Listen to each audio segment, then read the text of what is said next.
O Senhor esteja convosco. Ele está no meio de nós. Proclamação do Evangelho de Jesus Cristo segundo João. Glória a vós, Senhor. Naquele tempo, disse Jesus aos seus discípulos: Tenho ainda muitas coisas a dizer-vos, mas não sois capazes de as compreender agora. Quando, porém, vier o Espírito da verdade, ele vos conduzirá à plena verdade. Pois ele não falará por si mesmo, mas dirá tudo o que tiver ouvido, e até as coisas futuras vos anunciará. Ele me glorificará, porque receberá do que é meu, e vos anunciará. Tudo que o Pai possui é meu. Por isso disse que o que ele receberá e vos anunciará é meu. Palavra da salvação. Glória a vós, Senhor.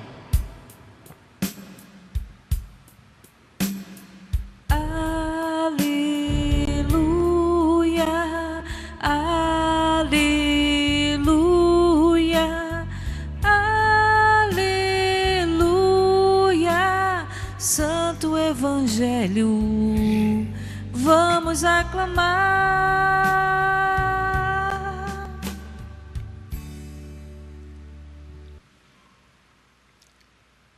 A liturgia que a Igreja Católica possui e vivencia e celebra todos os dias com todos os sacramentos é uma fonte de verdade característica da Igreja, que é uma grande riqueza e o ponto mais alto de toda a nossa profissão de fé. É a celebração da riqueza da nossa fé. E a liturgia é conduzida pelo Espírito Santo. E o Espírito Santo, terceira pessoa da Santíssima Trindade, como nós a proclamamos com a nossa profissão de fé, é enviado pelo Pai e por Jesus, depois que Jesus sobe para o céu, levando a nossa humanidade. Aí o tempo do Espírito Santo, que começou com Pentecostes, vai até o fim do mundo. Temos o tempo de Deus Pai, a criação, desde o início do mundo até Jesus. Jesus, segunda pessoa da Santíssima Trindade, feito homem, vive a segunda realidade da presença de Deus. Deus se torna homem, Deus funda a própria igreja, deixa a ela os sacramentos, deixa a ela o patrimônio da sua palavra e depois ele leva a nossa humanidade para o céu. E vem o Espírito Santo, que vai conduzir a igreja até o fim do mundo. Quando todos redimidos pelo amor de Deus e pela redenção de Jesus, estaremos unidos indissoluvelmente com a Santíssima Trindade e será a nossa felicidade, a nossa vida eterna. Agradeçamos a Deus por tudo isto. E cada manhã, na liturgia eucarística em modo particular, nós vamos aprofundando cada vez mais esta realidade em que nós estamos imergidos. A partir do batismo, até etimologicamente, o batismo nos lembra que é uma imersão. Batismo significa imersão na água, como acontece no batismo. E esta imersão é na realidade divina. o Espírito Santo está presente em toda esta imersão nossa, esta vida nova. Por isso Jesus, naquelas últimas horas que permanece em companhia com os apóstolos, fala do Espírito Santo, quase concluindo toda a obra dele. E Jesus sabe que os apóstolos, que eram gente humilde do povo, pescadores na maioria, não tinha capacidade intelectual de entender tudo que Jesus estava dizendo e estava fazendo, mas ele não se preocupava. Sabia que eles ouviam, viam, mas não segurava muita coisa, porque não tinha o Espírito Santo. E Jesus, que sabia o desenvolvimento da própria vida, ficava tranquilo, porque estava esperando o momento do Espírito Santo. Como no Evangelho de hoje, Jesus fala aos apóstolos: não entende muita coisa do que estou dizendo, mas vou mandar o Espírito Santo. E é bem que vá para o céu, que eu me afaste de vós, para lhes mandar o Espírito Santo. Ele vai lhes revelar toda a verdade do que eu disse que eu fiz, e vai lhes revelar também coisas futuras. Então nós estamos entregues, confiados na ação do Espírito Santo.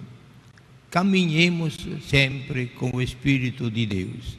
É Ele que nos dá a capacidade, e diria até a facilidade, de acolher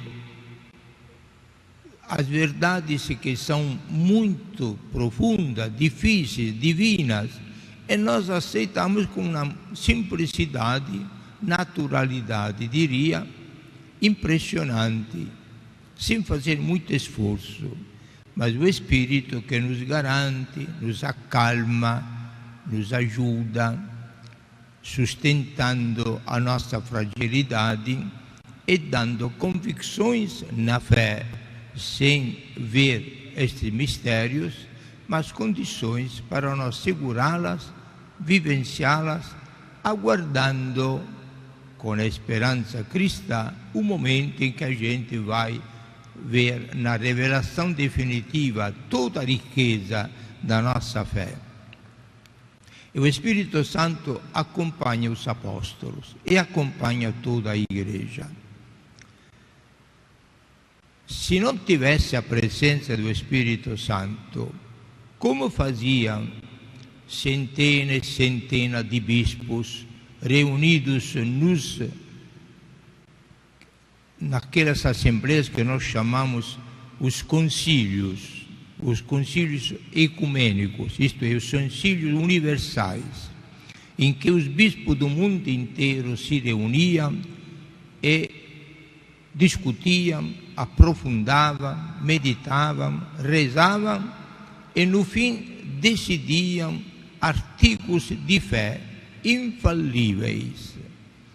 E com a conclusão, a autoridade do Papa, bispo entre os bispos, se proclamava verdades, a que nós damos o nome de dogmas, os dogmas da Igreja, que são verdades infalíveis. Uma vez que são pronunciadas, nós acreditamos naquilo que os bispos nos deixaram, que são os dogmas da nossa Igreja. Esta infalibilidade é o sinal da presença do Espírito Santo. Não é porque os bispos são inteligentes, porque sabem fazer discussões teológicas, filosóficas, muito profundas, que nós acreditamos, mas porque são verdades apresentadas pelo Espírito Santo, que é infalível.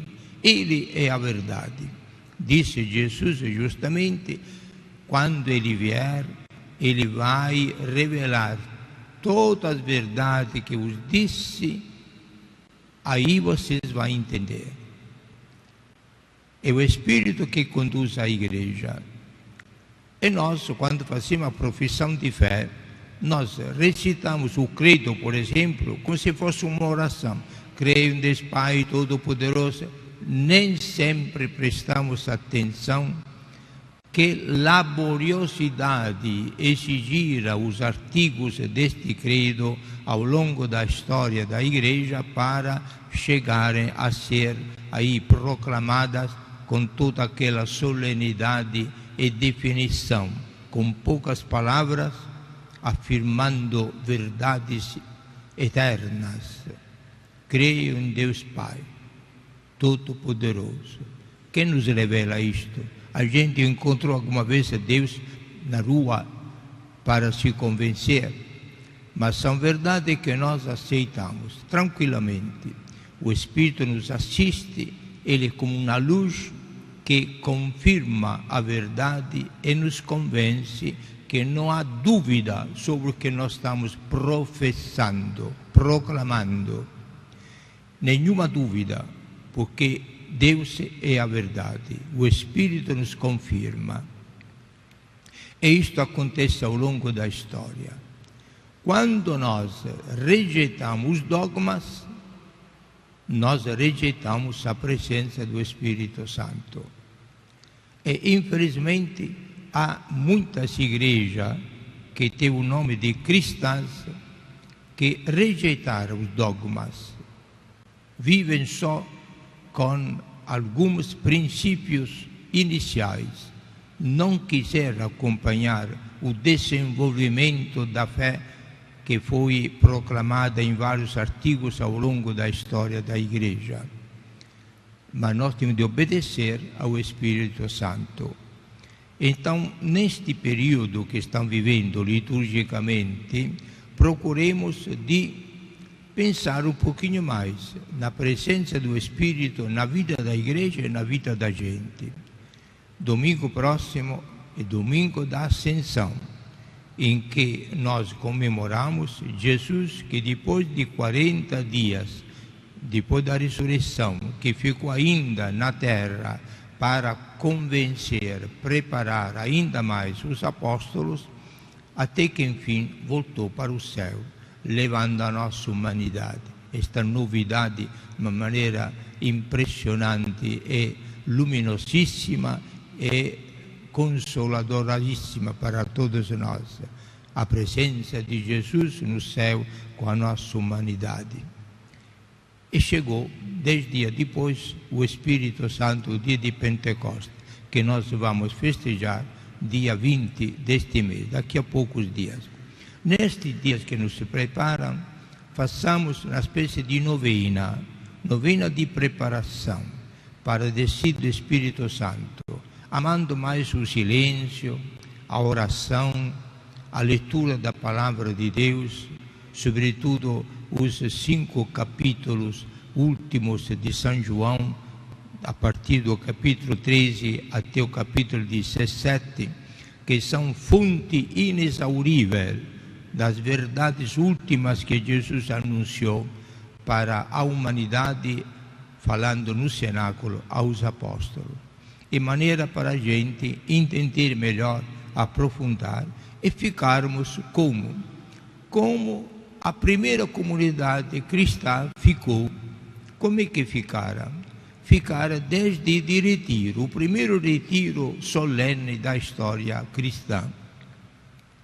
Maria Santíssima, com os 12 apóstolos, mais alguns discípulos, quase 120 pessoas que estavam reunidos no cenáculo, esta grande sala em que Jesus instituiu a Eucaristia e o sacerdócio, passara 10 dias trancado, porque tinha medo dos judeus, mas 3 dias em oração, aguardando a vinda do Espírito Santo, como Jesus tinha anunciado, mas unido com Maria.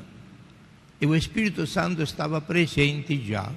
Onde, como, com quem? Com Nossa Senhora. Nossa Senhora, cheia do Espírito Santo, ela que representava a igreja inicial, ela que unia toda aquela gente sem saber por que stavano fazendo aí, esperando ansiosamente e até com curiosidade a chegada do Espírito Santo, ma ficaram 10 dias de retiro, rezando, louvando e se amando entre eles.